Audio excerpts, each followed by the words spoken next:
ನಮಸ್ಕಾರ ಧನ್ಯರ.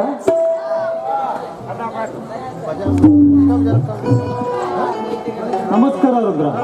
ರುದ್ರ, ಈ ಊರಲ್ಲಿ ಏನೋ ಗದ್ದಲ ಎದ್ದಿದೆ ಅಂತೆಲ್ಲ, ಈ ಸುದ್ದಿ ಊರು ತುಂಬಾ ಹಬ್ಬಿಕೊಂಡಿದೆ. ನಿನಗೇನಾದರೂ ಗೊತ್ತಿಲ್ವೇ? ಗೊತ್ತಾಯ್ತ್ರಿ ದನಿ, ಅದಕ್ಕಾಗಿ ಊರ್ ಜನ ನಿಮ್ಮನ್ನು ಕಾಣ್ಬೇಕಂತ ಹೊರಗಡೆ ಬಂದ್ ನಿಂತಾರಿ. ಧನ್ಯರ, ಊರ ಬರ್ಬರ್ತಾ ಬಾಳ ಹೊಲಸಾಗತೈತ್ರಿ ಅಪ್ಪ. ಆ ತಿಮ್ಮನ ಮಗ ಕಾಳ ಮತ್ತೇನೋ ತಪ್ಪು ಮಾಡ್ಯಾನಂತ ನೋಡ್ರಿ, ಅದಕ್ಕೆ ಅವನ ಓದ್ ಹೇಳ್ಕೊಂಡ್ ಬಂದಾರ್ರಿ. ಎಲ್ಲಿದ್ದಾರೆ ಅವರು? ಕರಿ ಅವ್ರನ್ನ. ಲೇ ನಾಗ್ಯಾ ಹನುಮ, ಹೇಳ್ಕೊಂಡ್ ಬರ್ರಿ ಅವನ್ನ.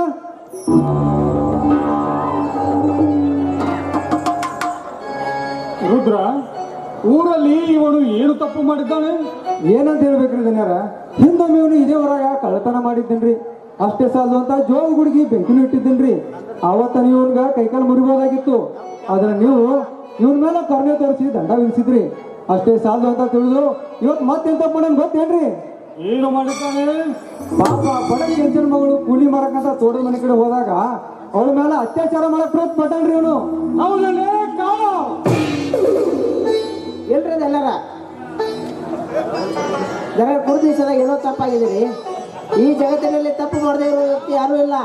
ನಾನು ಮಾಡಿರೋ ತಪ್ಪಿಗೆ ದಂಡ ಎಷ್ಟು ಅಂತ ಹೇಳಿ ಕೊಟ್ಟು ಹೋಗ್ತೇನೆ. ನೀನು ಎಲ್ಲಿರುವಿ, ಎಲ್ಲಿ ನಿಂತು ಮಾತನಾಡುತ್ತಿರುವಿ ಎಂಬ ಅರಿವು ನಿನಗೇನಾದರೂ ಇದೆಯಾ?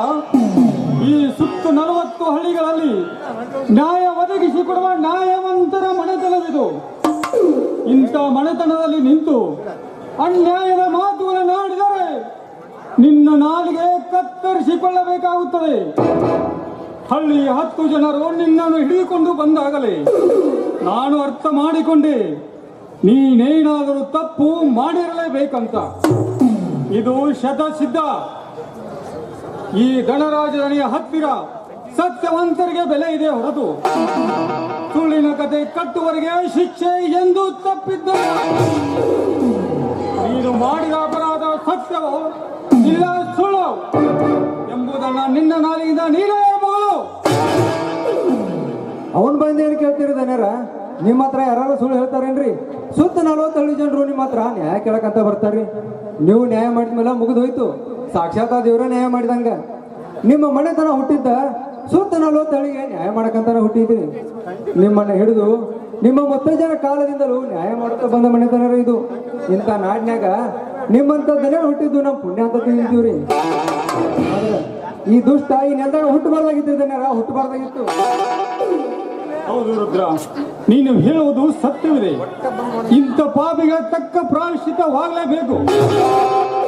ಲೇ ಕಾಳ, ಇವತ್ತಿನಿಂದ ಈ ಊರಿನಲ್ಲಿ ನೀನು ಬದುಕಬಾರದು.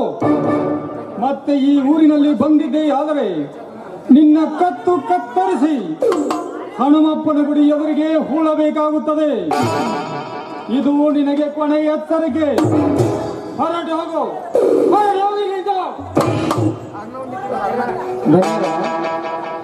ಇಂಥ ಚಿಕ್ಕ ವಯಸ್ಸಿನಾಗ ಎಂತೆಂತ ಸಿರಾಳ ಬಗೆಹರಿಸ್ತಿರಲ್ರಿ.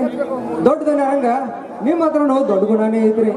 ಆದ್ರ ಆ ದೇವ್ರು ನಿಮ್ಮಂತ ಪುಣ್ಯವಂತರಿಗೆ ಮಕ್ಕಳ ಬಗ್ಗೆ ಕೊಡ್ಲಾರದು ಮಹಾಪಾಪರಪ್ಪ. ಅದಕ್ಕೆ ನಾ ದೇವ್ರ ಹತ್ರ ನಿತ್ಯ ಬಿಡ್ಕೊಳ್ಳೋದು. ನಿಮಗೊಬ್ಬ ಮಗ ಹುಟ್ಟಿ ನಿಮ್ಮಂಗ ದೊಡ್ಡ ಗುಣ ಹೊಂದಿ ನಿಮ್ಮಂಗ ನ್ಯಾಯಗಳು ಸಣ್ಣದನೇ ಆಗ್ಬೇಕಂತ ನನ್ನ ಆಸೆ ರೀ ಅಪ್ಪಾರ, ನನ್ನ ಆಸೆ. ರುದ್ರ, ನಮ್ಮ ಮದುವೆಯಾಗಿ 3 ವರ್ಷ ಕಳೆದರು ನಮಗೆ ಮಕ್ಕಳ ಸಂತಾನ ದೊರೆಯಲಿಲ್ಲ. ಅದಕ್ಕಂತ ನಾವು ಚಿಂತೆ ಮಾಡುವ ಅವಶ್ಯಕತೆಯೂ ಇಲ್ಲ. ಈ ಊರಲ್ಲಿರುವ ಪ್ರಜೆಗಳೇ ನಮ್ಮ ಮಕ್ಕಳೆಂದು ತಿಳಿದರಾಯಿತು. ನಿಮ್ಮಂತ ಬಡವರೇ ನಿಮ್ಮ ಬಂಧುಗಳು. ನೋಡು ರುದ್ರ, ಮಕ್ಕಳ ಭಾಗ್ಯ ಪಡೆಯಬೇಕಾದರೆ ಅದಕ್ಕೂ 7 ಜನ್ಮದ ಪುಣ್ಯ ಮಾಡಿರಬೇಕು. ರುದ್ರ, ಪುಣ್ಯ ಮಾಡಿರಬೇಕು. ದೇವರು ನಮಗೆ ಏನು ಕಡಿಮೆ ಮಾಡಿದ್ದಾನೆ ಹೇಳು? ಅರಮನೆಯಂತ ಮನೆ, 400 ಎಕರೆ ಭೂಮಿ, ಬೆಳ್ಳಿ ಬಂಗಾರ ಸಂಪತ್ತು ಸಾಕಷ್ಟು ಮನೆ ತುಂಬಿಕೊಂಡಿದೆ. ಅಂದಾಗ ನಿಮ್ಮಂತ ದುಡಿಯುವ ಆಳು ಮಕ್ಕಳೇ ನಮ್ಮ ಮನೆಯ ಮಕ್ಕಳೆಂದು ತಿಳಿದರಾಯ್ತಲ್ಲ ರುದ್ರ, ತಿಳಿದರಾಯ್ತಲ್ಲ. ಎಂತ ಮಾತಾಡ್ತಿರಿದಾನೆ ನೀವು ನಮ್ಮನ್ನ ಮಕ್ಕಳಂತ ಕಂಡ್ರು ನಾವ್ ಈ ಮನೆ ಮಕ್ಕಳಾಗುದಿಲ್ರಿ. ಈ ಮನೆಗೆ ಒಬ್ಬ ಮಗ ಬೇಕೇ ಬೇಕು. ಮುತ್ತಜ್ಜನ ಕಾಲದಿಂದಲೂ ನಾವು ನಿಮ್ಮ ಮನ್ಯಾಗ ದುಡ್ಕೊಂತ ಬಂದೀವ್ರಿ. ನೀವು ನಮ್ಮನ್ನ ಮಕ್ಕಳಂತೆ ಪ್ರೀತಿಯಿಂದ ಕಂಡ್ರಿ. ಅದಕ್ಕೆ ನಾ ದೇವ್ರ ಹತ್ರ ಬಿಡ್ಕೊಳ್ಳೋದು, ನಿಮಗೊಬ್ಬ ಮಗ ಹುಟ್ಟಿದ್ರ ಊರಲ್ಲಿರೋ ಎಲ್ಲ ದೇವರಿಗೆ ತುಪ್ಪದ ಅಭಿಷೇಕ ಮಾಡ್ತೀನಂತ ಹರಕೆ ಹೊತ್ತೀನ್ರಿ ದನರ, ಹರಕೆ ಹೊತ್ತೀನಿ.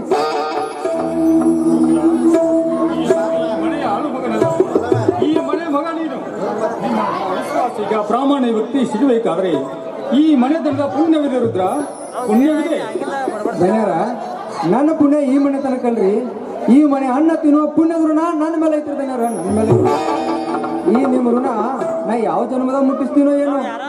ರುದ್ರ, ಈ ಜಗತ್ತಿನಲ್ಲಿ ಪುಣ್ಯ ಮಾಡಿದವರಿಗೆ ಒಬ್ಬರ ಋಣ ಒಬ್ಬರು ಮುಟ್ಟಿಸುವ ಕಾಲ ಆ ದೇವರು ತಂದೆ ತರ್ತಾನೆ. ರುದ್ರ, ತಂದೆ ತರ್ತಾನೆ. ರುದ್ರ, ನೀನು ಸ್ವಲ್ಪ ತೋಟದ ಕಡೆಗೆ ಬಾಳೆ ತೋಟಕ್ಕೆ ನೀರು ಹಾಯಿಸಿ ಬಾ. ಆಯ್ತು ದನರ.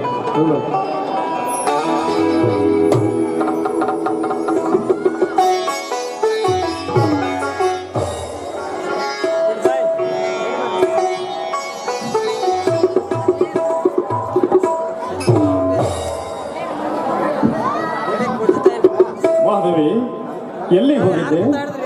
ದೇವರಿಗೆ ಹೋಗಿದ್ದೆ. ದೇವರಿಗೆ ಅಭಿಷೇಕ ಮಾಡಿಸ್ಕೊಂಡ್ಬರೋದಕ್ಕೆ. ಹೌದು.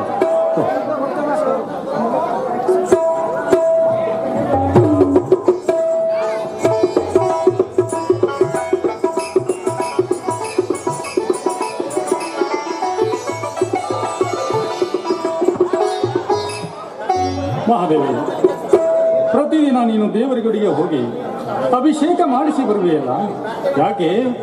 ಆ ದೇವರ ಹತ್ರ ಏನಾದರೂ ವರ ಬೇಡಿಕೊಂಡಿದೀಯಾ?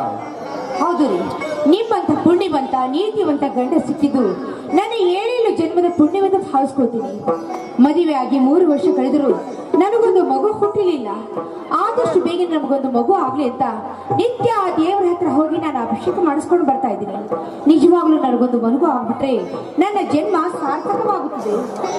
ಮಹಾದೇವಿ, ಇಲ್ಲದ ಆಶೆಗಳನ್ನು ಕೈ ಬೀಸಿ ಕರೆದು ಮನಸ್ಸಿಗೆ ಭಾರ ಮಾಡಿಕೊಳ್ಳಬೇಡ. ಈ ಕಲಿಯುಗದಲ್ಲಿ ಹುಟ್ಟುವ ಮಕ್ಕಳು ಹೆತ್ತವರ ಮನತನಕ್ಕೆ ಮುತ್ತುಗಳಾಗಬಹುದು, ನವರತ್ನಗಳು ಆಗಬಹುದು. ಒಂದು ವೇಳೆ ತಪ್ಪಿದರೆ ಹುಟ್ಟಿದಂತ ಮಕ್ಕಳೇ ಹೆತ್ತವರ ಮನತನಕ್ಕೆ ಕುತ್ತುಗಳಾಗಬಹುದು, ಕುತ್ತಿಗೆ ಕತ್ತರಿಸುವ ಬಯಸಿ ಬೇಡುವುದು ಬೇಡ ಮಹಾದೇವಿ, ಬೇಡ. ಬರುವ ಭಾಗ್ಯವಿದ್ದರೆ ತಾನಾಗಿ ಬರಲಿ. ದೇವರಲ್ಲಿ ಹರಕೆ ಬಿಡುವ ಬಯಕೆ ಇಲ್ಲಿಗೆ ನಿಲ್ಲಿಸಿಬಿಡು ಮಹಾದೇವಿ, ನಿಲ್ಲಿಸಿಬಿಡು. ಯಾವ್ದು ದೇವರ ಮೇಲೆ ನಿಮಗೆ ಇಷ್ಟೊಂದು ಕೋಪ? ಇಂದಿಲ್ಲ ನಾಳೆ ಆದ್ರೂ ಆ ದೇವರು ನನಗೊಂದು ಮಗು ಕೊಟ್ಟೇ ಕೊಡುತ್ತಾನೆ. ಅದು ಅಲ್ಲದೆ ಅವನೇ ಈ ಮನೆಗೆ ನಂದಾದೀಪ. ಅವನು ನಿಮ್ಮ ಹಾಗೆ ದೊಡ್ಡ ಗುಣ ಹೊಂದಿ ದೊಡ್ಡ ಧಣಿಯಾಗಿ ದೊಡ್ಡ ಕೀರ್ತಿಯನ್ನು ತರ್ತಾನೆ ಈ ಮನೆಗೆ. ನನ್ನ ಆಸೆ ಈಡೇರುವುದರಲ್ಲಿ ಸಂದೇಹವೇ ಇಲ್ಲ. ಮಹಾದೇವಿ, ನಿನ್ನ ಆಸೆ ಪೂರೈಸಲು ಮೊದಲು ಆ ದೇವರು ಕಣ್ಣು ತೆರೆಯಬೇಕಲ್ಲ. ಈಗಾಗಲೇ ಆ ದೇವರು ನನ್ನ ಮೇಲೆ ಕಣ್ತೆರೆದು ಬಿಟ್ಟಿದ್ದಾನೆ. ಅಂದ್ರೆ ನೀನು ಹೇಳುವ ಮಾತು? ನಾನೀಗ 3 ತಿಂಗಳ ಗರ್ಭಿಣಿ. ಮಹಾದೇವಿ, ಈ ಮಾತು ಸತ್ಯವೇ? ಅಯ್ಯೋ, ಹೆಚ್ಚು ಕೇಳ್ಬಿಡ್ರಿ, ನಾಚಿಕೆ ಆಗುತ್ತೆ. ಮಹಾದೇವಿ, ನೀನು ಹಿಂದೆ ಎಷ್ಟು ಸಲ ನಾಚಿಕೊಂಡರು ನನ್ನ ಮನಸ್ಸು ಬರೀ ನಗುತ್ತಿತ್ತು ಕಣೆ, ನಗುತ್ತಿತ್ತು. ಆದ್ರೆ ಈ ನಿನ್ನ ನಾಚಿಕೆ, ಆ ನಾಚಿಕೆ ಸೌಂದರ್ಯ ನನ್ನ ಹೃದಯದ ತಂತಿಗಳು ಸ್ವರಗಳಿಂದ ಮೀಟಿದಂತಾಗುತ್ತಿದೆ ಮಹಾದೇವಿ, ಮೀಟಿದಂತಾಗುತ್ತಿದೆ. ನಿನ್ನನ್ನು ಕೂಗುತ್ತಿದೆ ಮಹಾದೇವಿ, ಕೂಗುತ್ತಿದೆ. ಏನಿದ್ದು? ನಿನ್ನನ್ನ ಬೇಗನೆ ಅಪ್ಪಿಕೊಳ್ಳುವಂತ. ಛೀ, ಹೋಗ್ರಿ, ಯಾರಾದ್ರೂ ನೋಡ್ಬಿಟ್ರೆ ಏನಂದರು?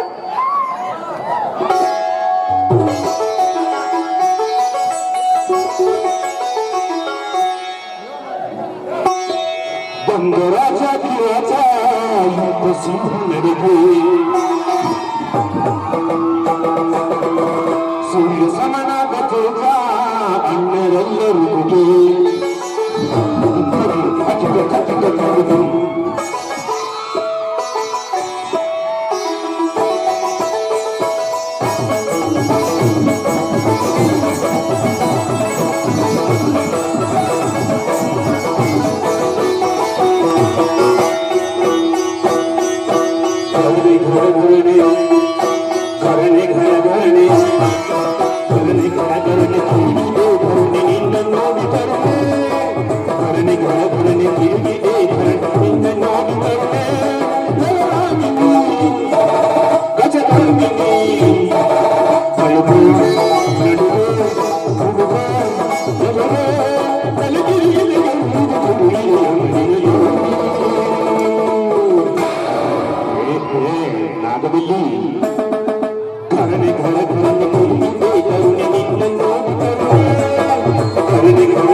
ಆಗುವಿಲ್ಲಿ